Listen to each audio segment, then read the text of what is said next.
जय माता दी। आप सभी लोगों को दिवाली की बहुत बहुत शुभकामनाएं। वर्ष 2023 में यह जो दीपावली का महोत्सव प्रारंभ हो रहा है वह 10 नवंबर 2023 से प्रारंभ होगा। 10 नवंबर को धनतेरस है। यह बहुत ही महत्वपूर्ण दिन माना जाता है। आज के दिन सभी लोगों को नई वस्तुएं खरीदना चाहिए, कपड़े खरीदना चाहिए, सोना चांदी जेवर इस तरह की वस्तुओं का खरीद कर अपने घर पर लाना चाहिए।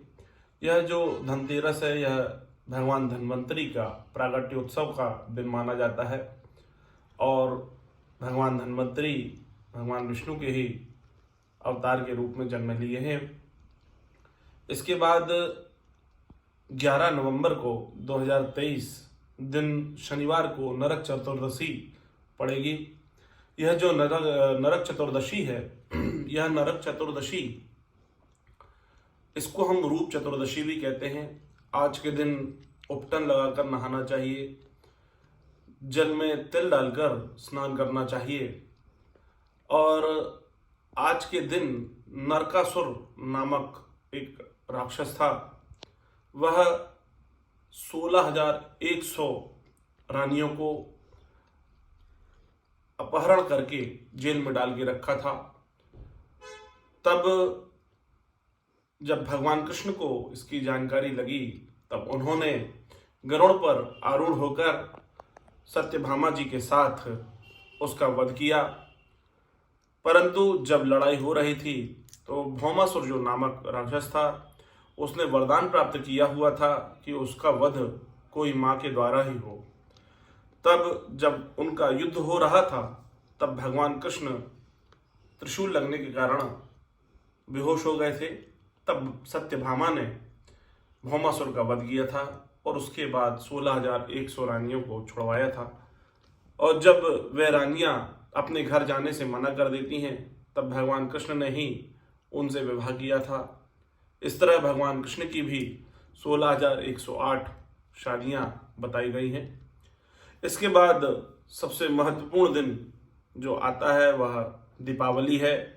यह भगवान गणेश और लक्ष्मी का दिन है। दीपावली कार्तिक कृष्ण अमावस्या के दिन मनाई जाती है जो इस वर्ष 12 नवंबर 2023 को दिन रविवार के समय पड़ रही है। आज के दिन गणेश लक्ष्मी जी का पूजन करने से घर में सुख समृद्धि शांति आती है।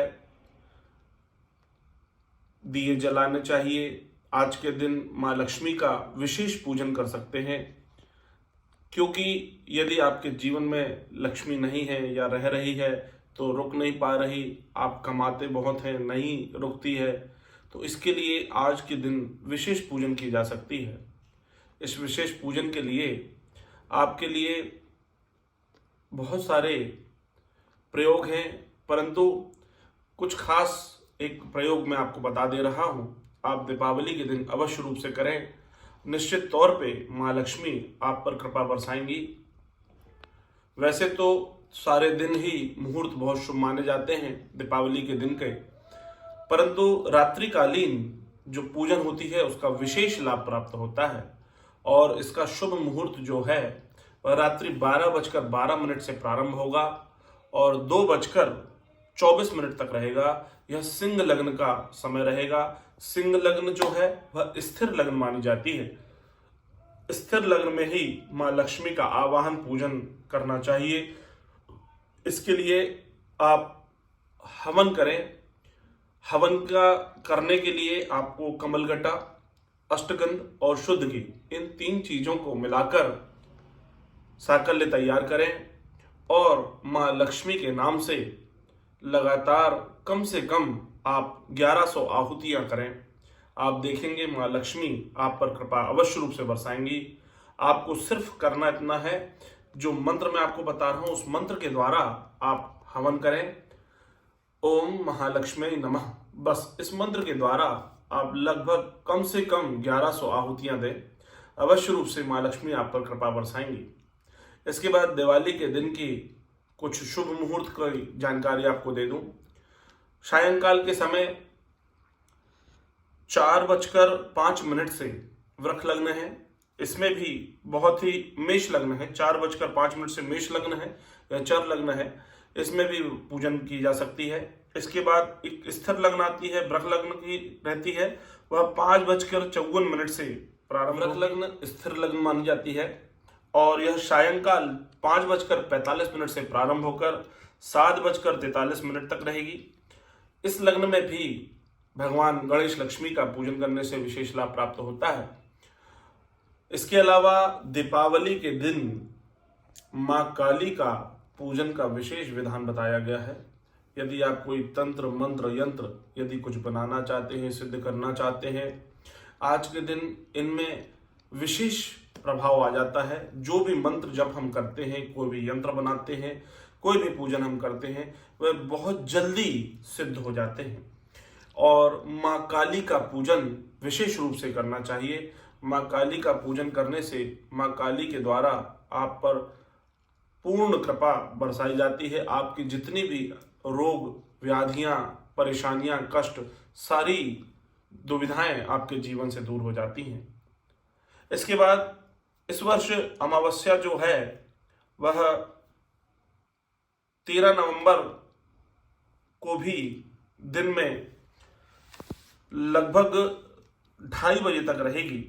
इसीलिए सोमवार के दिन अमावस्या प्रातःकाल जब मिलेगी तो उस दिन सोमवती अमावस्या मानी जाएगी। सोमवती अमावस्या भी बहुत ही महत्वपूर्ण दिन है। इस दिन सौभाग्यवती महिलाएं मां तुलसी की 108 परिक्रमा करके विभिन्न वस्तुओं उनको अर्पित करती हैं और प्रसाद के रूप में बांटती हैं और अपने पति की लंबी आयु, दीर्घायु, स्वस्थ जीवन के लिए प्रार्थना करती हैं। तो इस वर्ष सोमवती अमावस्या जो है वह 13 नवंबर को रहेगी। इसके बाद 14 नवंबर को अन्नकूट गोवर्धन पूजन रहेगी। तो 14 नवंबर दिन मंगलवार के दिन आप भगवान श्री हरि विष्णु को अन्नकूट का भोग लगाएं, गोवर्धन जी का परिक्रमा करें। यदि आप वृंदावन में हैं तो गोवर्धन का परिक्रमा करें, या घर पर भी आटे के द्वारा या गाय के गोबर के द्वारा उसकी प्रतीकात्मक गोवर्धन पर्वत बनाकर उसकी भी यदि आप परिक्रमा करते हैं तो आपको वही फल प्राप्त होता है जो गोवर्धन की परिक्रमा से प्राप्त होता है। तो इस वर्ष 14 नवंबर को अन्नकूट पूजन, गोवर्धन पूजन करें। इसके बाद 15 नवंबर को दिन बुधवार के दिन भाई दूज का पर्व मनाया जाएगा। यह भाई दूज का पर्व भाई बहनों का है। आज के दिन बहनें अपने भाई को तिलक कर कर उनके जीवन की शुभकामनाएं प्रेषित करती हैं और लंबे जीवन की भगवान से प्रार्थना करती हैं। यमराज ने अपनी बहन को यह वरदान दिया था कि जो भी भाई अपने बहन के घर भाई दूज के दिन जाकर भोजन करेगा और बहन उसकी पूजन करेगी तो उसे कभी भी मृत्यु भय नहीं होगा और वह लंबी आयु पाएगा। इसीलिए आज के दिन सभी बहनों को अपने भाइयों को अवश्य रूप से अपने घर पर भोजन कराना चाहिए। तो दर्शकों, यह इस वर्ष की दीपावली का सारा शुभ मुहूर्त मैंने आपको जानकारी दी है। आप सभी दर्शक प्रेम पूर्वक यह दीपावली महोत्सव मनाएं। आप सभी को जय माता दी।